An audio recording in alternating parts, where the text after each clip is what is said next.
ತಥಾಸ್ತು ತಥಾಸ್ತು ಅಂತ ಆಶೀರ್ವಾದ ಮಾಡ್ತಾ ಇರ್ತಾನೆ. ಸಾರ್ ಇವೆಲ್ಲ ದೇವ್ರು ಕೊಟ್ಟಿರೋ ಬಿಸಾಕತ್ತದ. ಇವೆಲ್ಲ ನನ್ನ ಬಂಗಾರಗಳು, ನನ್ನ ವಜ್ರಗಳು, ಒಂದೊಂದು ಮುತ್ತುಗಳು. ಈ ಮುತ್ತುಗಳನ್ನೆಲ್ಲ ಎತ್ತಿಕೊಟ್ರಳ ಈ ನನ್ನ ಬಂಗಾರ ಬಿಸ್ಕತ್ ಆಗಿತ್ತಕ್ಕಾಗ್ಲಿ ಇನ್ನೇನಲ್ಲಕ್ಕಾಗ್ಲಿ ನಮ್ಮ ಅಮ್ಮನ ದಿಗ್ಲೇ ಬೀಳಲ್ಲ. 1 ಲೀಟರ್ ನೀರು ನಂಚ್ಕೊಳಕ್ಕೆ 2 ಚಕ್ಲಿ ಇದ್ರೆ ಸಾಕು, ಇಡೀ ಪ್ರಪಂಚ ನನ್ನ ಪಂಚಾಗ ಸುತ್ಕೊಂಡ್ಬಿಡ್ತೀನಿ ನಮ್ಮ ಅಮ್ಮನಾಣೆ. ಗಂಡ ಹೆಂಡತಿ ಇಬ್ರು ಸರಿಯಾಗಿದ್ದೀರಿ ಬಿಡ್ರಿ. ಅಂದಂಗೆ ನಿಮ್ಗೆ ಎಷ್ಟು ಜನ ಸರ್ ಮಕ್ಕಳು?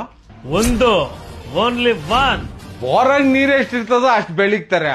ಏನ್ ನೀರಿಲ್ಲ ತಲ್ಚಚ್ಕೊಳಕತ್ತದ ಪಾಪ. ನಡ್ರ ನಾವ್ ಕೊರೋನಾ ಇಂಜೆಕ್ಷನ್ ಹಾಕ್ಬೇಕು ನಡ್ರ.